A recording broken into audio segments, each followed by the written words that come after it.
I really envy you. You've stumbled upon another thrilling and exciting film. If you finish watching and think it's boring, you can come right over and slap my face. Only after watching this movie did I finally understand why Korean films are so popular. Because in order to create something great, they truly dare to give everything human nature, power struggles, bold themes, and bloody fights, all acted out without holding back. Many viewers, after watching, called it the Korean version of Young and Dangerous. Every punch and every hit in the fight scenes makes the audience feel fully satisfied. This is the crime movie we're talking about today for the Emperor. Let's see how this poor kid, starting from the bottom, climbed step by step to the position of a gang leader, all for the sake of a woman. The main character is named Lee Hwan. He was once an excellent baseball player, and his future looked bright, but at the time he needed money the most. He chose to throw a game. On this day, as the underground casino finished settling accounts and he was about to leave with his bag, a group of police officers suddenly rushed in. They arrested everyone on the spot,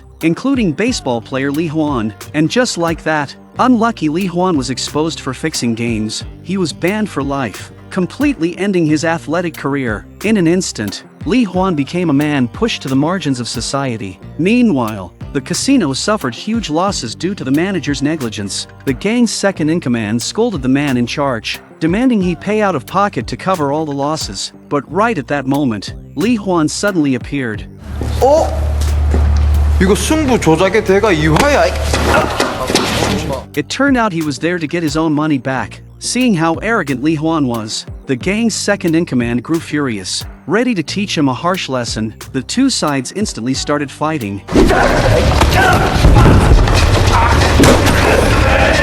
But facing a crowd of gangsters, the quick and fearless Lee Hwan didn't back down at all. He picked up a brick from the ground and smashed it over their heads again and again. In just a few strikes, he knocked them all down to the floor. After that, Lee Hwan went to the hospital. He lowered himself and apologized to a few gang members, because he knew their power was strong. Understanding the rules of survival, Lee Hwan knew when to bow his head, and he chose to bow it then. Just as Lee Hwan was leaving, he happened to run into the gang's boss, Sang-ha. 좀 먹어. 예, 승부 조작해갖고 나가리 된 새끼다 아닙니까? Looking at his battered subordinates, Sang-ha said nothing. He walked straight to the window, gazed at the daring Lee Hwan, and seemed deep in thought. The next day, Sang-ha sent people to the gym, found the wandering Lee Hwan, and brought him to his presence. Lee Hwan thought they were there to ask for medical expenses. 내 같은 놈한테 돈 내줄 때가 이런 데 말고 또 있습니까? 이 새끼 이거 존나 대찬 새끼네. 일나라. 살아나가려면 저 빠지게 끄지라고 이 새끼야. 됐다.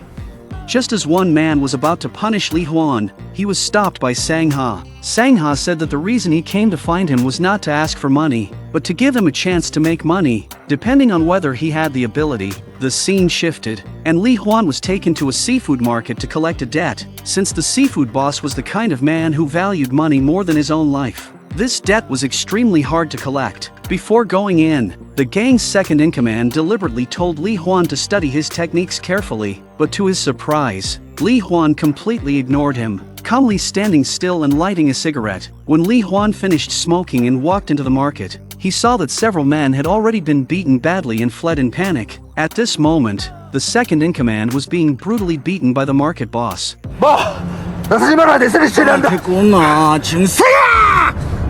Even at that point, the second-in-command was still pretending to hold face, truly a man who would rather suffer than lose pride. Seeing the expressionless Lee Hwan, the man picked up a sickle and walked straight toward him. 닌 또 누구? 광어라 했나? 강호!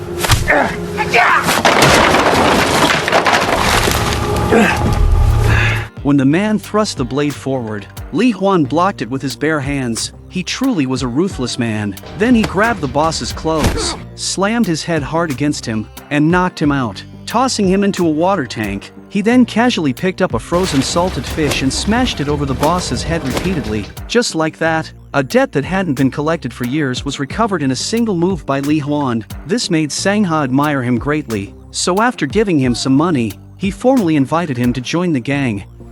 여기서 계속 일 한번 해봐라. 너 실력도 있는 것 같고 세상 오기로 산다고 밥 나오는 거 아니다. 이. 밥을 해 먹든가 아니면 밥 주는데 줄을 서든가. 둘 다 싫으면 그만 굶어 뒤지는 기고. Driven by his hunger for money and with no other way out, Li Huan finally chose to side with the gang. The scene shifted again, and Li Huan was brought to the gang's clubhouse, where he met the beautiful Yunsu for the first time. The moment he saw Yunsu, her charming figure and face deeply captivated him, leaving him standing in a daze for a long time. In the days that followed, every time Li Huan met Yunsu, his gaze would unconsciously fall on her, and Yunsu noticed it. Because Li Huan was always cold and indifferent, his arrogant look often drew annoyance from others. 뭐라보노 이 십자스가. 이거락 집 바쁘까 이 놈이. 마, 일나라. 오마라.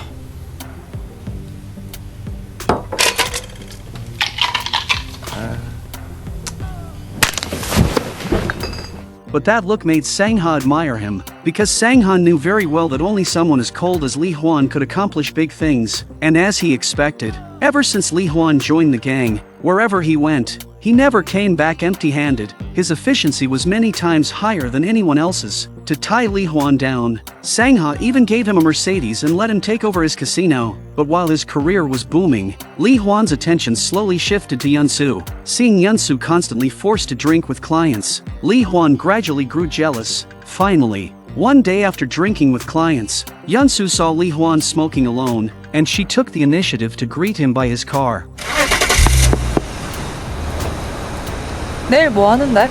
It turned out that Yunsu was just like Li Huan, nothing more than a chess piece of Sangha's. The clients she entertained every day were actually all Sangha's business partners. As two people who were both being used, they quickly found resonance in their hearts. They went to the seaside as if on a date, and just as Li Huan went to buy something, an old man suddenly appeared. Seeing this stranger, Li Huan was very surprised. 기동서방이가 그냥 친구예요. 가시대이야.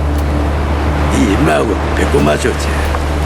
안 그럼 임마가 이래 내를 잡아물도 보겠나. 맛있더나.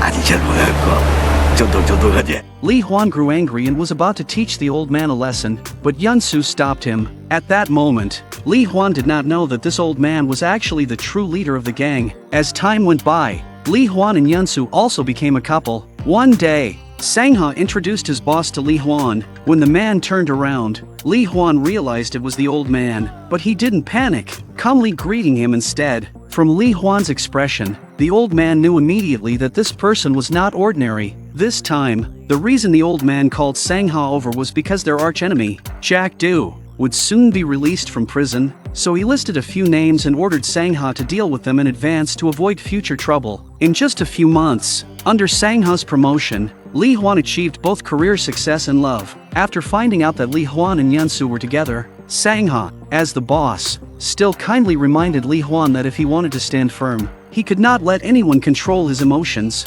That night, Yunsu returned to the hotel very late and was completely drunk. Li Huan knew that today she must have entertained important guests again, but what he didn't know was that tonight's guest was none other than their gang's old boss. When he saw Yunsu crying, Li Huan still couldn't let go of her, so he went to Sangha alone, willing to spend money to buy Yunsu's freedom. Facing the lovesick Li Huan, Sangha felt helpless. He agreed to Li Huan's request, but in anger, stripped Li Huan of all his positions in the gang, because he knew very well that once a man fell into the whirlpool of love, he could easily lose direction and cause big trouble. That day, when Sangha and the boss were on their way to a business meeting, several black cars suddenly appeared and blocked their vehicle.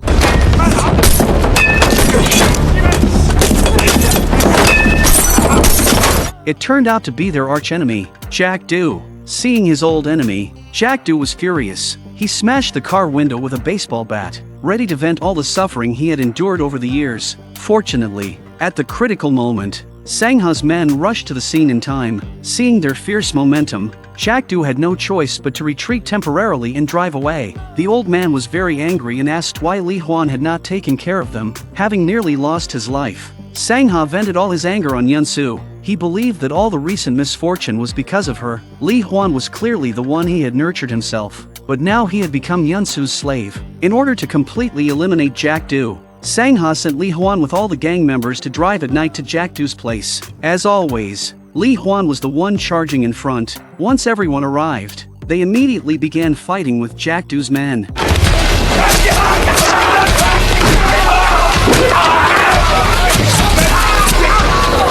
Li Huan fought fiercely on his own. Anyone who came near him ended up the same way, stabbed and knocked to the ground by Li Huan.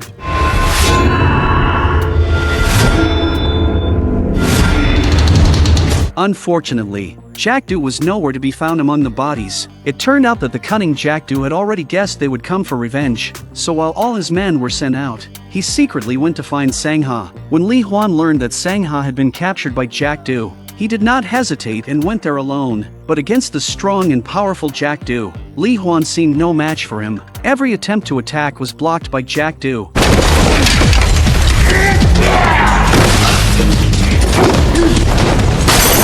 Knowing that strength alone would not win, the clever Li Huan took off his shirt, pulled out his leather belt, and wrapped it around his hand.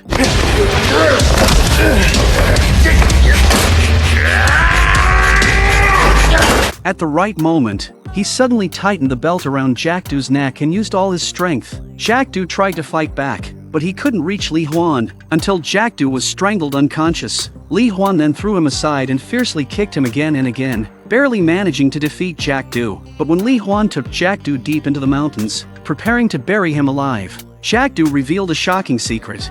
인연이라는 게 이리 족같은 기다.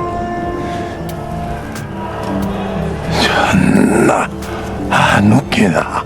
It turned out that the scandal of Li Huan fixing games had been orchestrated by Sangha all along. From beginning to end, Li Huan had been used by Sangha, who only wanted to wield Li Huan as a weapon to eliminate Jack Du. After hearing this, Li Huan was furious and unleashed all his anger on Jack Du. When Li Huan returned home in a miserable state, he found that Yunsu was missing. It turned out that after punishing her, Sangha had driven her out of the city. Without thinking, Li Huan knew it was Sangha's doing. He had risked his life working for him, but got nothing in return. This made Li Huan gradually realize that continuing as a subordinate would only lead to a dead end. A terrifying thought emerged in his mind. Yes, he was going to get rid of Sangha and take his place. So Li Huan reported Sangha to the prosecutor. That very night, the prosecutor led people to seal Sangha's company and even found records of him bribing officials in his safe. At that moment, Sangha was still completely unaware, attending a speech for their new company. Just as he was speaking halfway through, the police suddenly rushed in and arrested him for bribery. Before being taken away, Sangha gave the old boss a deep and meaningful look, because he knew very well that this was all his doing behind the scenes. Sure enough, not long after Sangha went to prison, Li Huan took over his position and became the #1 in the gang. But even as the boss, Li Huan didn't seem particularly happy, because the real power was still in the hands of the old man. He himself was still just a chess piece. In order to fully seize power, Li Huan decided to work with the prosecutor and send the old man to prison as well. He truly was someone aiming for big things. But unexpectedly, when Li Huan went to deliver the account book, he discovered that he had been set up. The prosecutor turned out to also be one of the old man's people. It seemed that Li Huan was still too young. After learning that Li Huan wanted to take his place, the old man was furious. He ordered his men to take Li Huan out right there. But at that very moment, the twist came. A large group of police suddenly rushed in and arrested the old man and all of his men. It turned out that Li Huan had long known the prosecutor's true identity, so he had created a trap within a trap. Although the old man was sent to prison, he did not lose his power of control. Unable to swallow the humiliation, the old man used his connections to get Sangha released, planning to use him for revenge and to regain his position. But after being released, Sangha did not follow the old man's orders. Instead, he took a knife, personally found the old man's contact outside, and eliminated him, cutting off the old man's connection to the outside world. It turned out that all of this was just a plan between Sangha and Li Huan. Their goal was to secretly send the old man to prison, but no one expected that the old man actually had more than one contact on the outside. After realizing that Sangha had also betrayed him, the old man calmly spoke. 판 전부 다 엎어라. The scene shifted, and the subordinates who had received his orders began to move into action.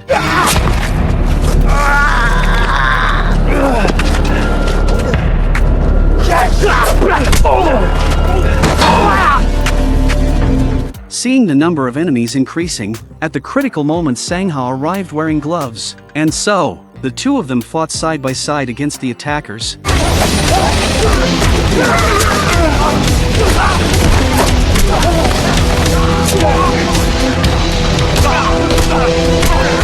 The two held out like this for half an hour. Only when their own men arrived did Sangha grab Li Huan and jump onto a boat, preparing to escape. But unexpectedly, their enemies clung to them like glue, relentlessly chasing the two wounded men. In the end, although they managed to escape by boat, both of them suffered serious knife wounds and were already near death. The two never expected that such a carefully crafted plan would still fail to defeat the old fox in prison. Li Huan fell from the peak because of match fixing, then joined the gang, and in his desire for power, he gradually lost himself. This shows the fragility of human nature in the face of temptation, and just as Li Huan used every means to finally reach the top, he discovered that he was still just a pawn controlled by capital. This shows that power is often an illusion. It can make everyone lose direction, falling into endless pain and danger. In the pursuit of power, what is lost may actually be what one truly needs. Sangha, who seemed like a ruthless gang boss on the surface, was in reality nothing more than a puppet of higher power. Li Huan, from victim to perpetrator, and Sangha, from controller to controlled, perfectly illustrate the vicious cycle of the game of power. Alright, that's the end of today's story. Looking forward to our next encounter.